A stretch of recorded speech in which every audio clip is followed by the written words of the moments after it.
Hi Cancer, mid-month of October 2024, mid-October, kuha tayo ng ilang messages para sa inyo.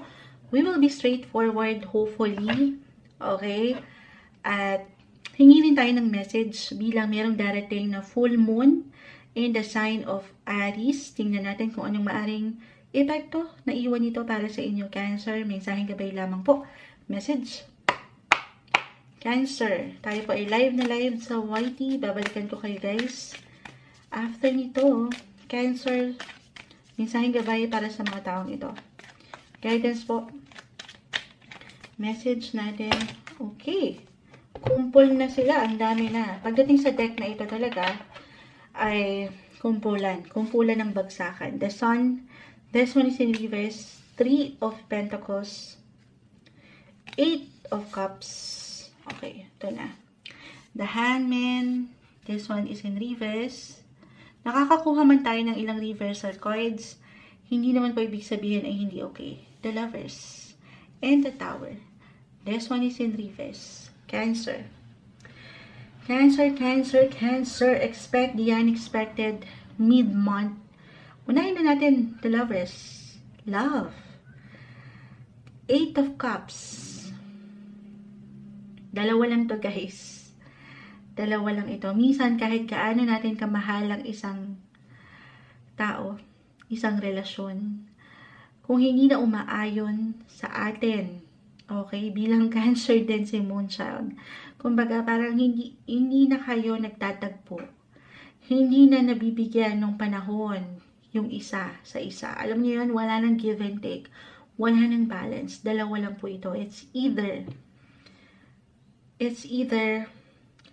magiging klaro na kayo sa inyong gustong marating pa sa relasyong ito. Minsan ang hirap bitawan yung pinaka-word. It's either you will let go na talaga or hold on pa para sa ilan. Dalawa lang. Let go or hold on pa. It will be up to you, Cancer. Depende na yan sa itinatakbo ng relasyon. Kahit pa yes, dalawa lang yan. Tanungin ang sarili, minsan kailangan lang din natin mahigit na maging klaro. Okay? Cancer, maging klaro kayo sa inyong nararamdaman. Dalawa lang yan. Lalaliman nyo pa ba? Or enough na? Okay, dalawa lang po. Minsan ang hirap talaga, no? Depende po sa katayuan nyo sa inyong pagsasama. Pero kung andyan pa, yung pagmamahal. Okay? Kahit pa minsan, parang naguguluhan din kayo sa inyong nararamdaman. O nararamdaman ng inyong person. Reversal po ang enerhiya natin every time. Then, may pagkapit pa. Okay? May paghihintay pa. Andito pa. Marahil kailangan nyo lang buhayin ang yung enerhiya. Yung enerhiya na may ikalalalim pa dapat ang relasyong ito. Mawa-workout pa po ito. Kung bibigyan nyo lamang ng focus ang isa't isa. Okay? You have to trust your instinct, Cancer. Follow your heart. Ikaw ang higit na makapagpapasya. Hold on or let go. Dalawa lang yan. Okay? Expect the unexpected. Kasi ito, reversal yung energy. Excuse me po. Merong naghihintay, pero sa paghihintay na ito, minsan napapagod din ang tao. Napapagod din tayo.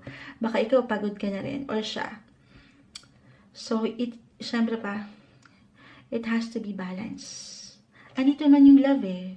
Something ma-work out. Pero kung yung, minsan ginugulat lang din tayo ng buhay, or ng pakiramdam.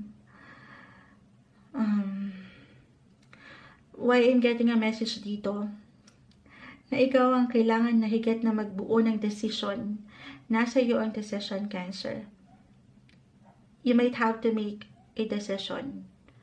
Or compromise. Ayan, compromise with your partner.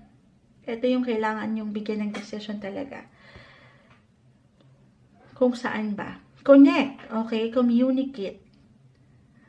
Maaring isang sign to para sa inyo. Para higit yung ma-handle ang relasyong ito. Okay? If this is about your career, alin? ano to? Maring meron kayo focus, 3 of Pentacles, the Sun. Maring kakailanganin po ng enerhiya nyo dito. At medyo parang I will be honest, nakakapagod or nakaka-stress ito. Bilang Cancer, may tendency minsan umaangat yung ating emotional, sensitive side. So, pangunahan ka dito sana nung lakas, okay? Nung enerhiya na magagampanan mo ito, huwag kang magpatalo sa pakiramdam na hindi mo kaya. Decision. Parang ganun yung umaangat. And focus. Focus lang. At wala kang dapat ikabahala. Merong support, 3 of Pentacles, hindi ka nag-iisa. Teamwork, yung nakikita ko rito. Or kung pagdating sa negosyo ito, may partnership or relationship, umaangat. Minsan kailangan lang nating maging bukas sa tulong ng iba. Or kahit sa simpleng pagtatanong, gamitin mo ang iyong boses. 3. Kung meron kang kailangan alamin, malaman, walang masamang magtanong. You will have the support. Ano yung support system po? Okay? Ayun lang. The Sun, the 8 of Cups, about career ito, maaaring ang ilan ay talikuran na lang. I mean, iwan ng trabaho na sana ay hindi naman. Lalo pa kung mag-apply po yung something stress. Parang ang dami. It's like, ang hirap niyang i-handle. Okay? May tendency na baka takbuhan na lang. Ayaw ng stress. Na maganda. Pero if this is something problema, hindi niyo rin naman kailangan harapin agad-agad. Pero sana, hindi ito something, alam niyo yun, meron tayong ibang mapiperwisyo or meron tayong may iwanan na lang sa ere na trabaho or tao. You have to be clear sa iyong intention, Cancer. Kailangan dito ng clarity. Or talaga may pagka-busy sa dami, baka meron kayong makaligtaan. Okay, so, very important to keep it light, yung mga schedule nyo. And yung energy nyo. Mag-recharge ngayon pa lang ng enerhiya. Maaring maging busy and productive ang ilan. And baka hindi kayanin ng ilang bagay-bagay. Okay? May pagkamalalim. Expect the unexpected. Kung sa mas practical, baka meron something ganap na kakailanganin ng inyong presence. Tapos naka-yes na kayo sa ilang offer, opportunity. So, keep it light. Kakailanganin dito ng focus nyo. Okay, and stay flexible. Flexible and adaptable sa sitwasyon. Yan lang naman, hindi kailangan laliman. Patuloy na merong opportunity. Opportunity offer yung passion sa love, yung affection sa love life, romance, or sa inyong ginagawa. As long as andyan pa. Diba? Gaano man tayo minsan may pressure, may stress. Andyan pa. Walang problema na, alam niyo, hindi nyo kakayanin. Kasi nga, ilalaban nyo to. Patuloy nyo nga harapin. Patuloy nyo paglalaanan ng enerhiya, ng focus. Kasi mahal nyo yung tao. Mahal nyo yung ginagawa nyo. Okay? Okay, ano pa bang ma-add natin? Yan lang.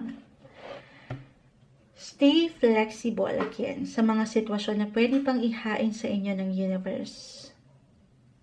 Na-mention ko na ba yung pwedeng itong darating na full moon?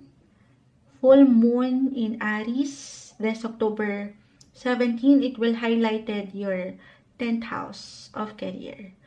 Hindi naman kailangan mag-apply agad, pero pwede rin naman yung i-work out nyo again. I-work out nyo sa relationship, partnership, businessman, or dito sa trabaho. Maaring meron dyan, kailangan kayong higit na iwan ng diin.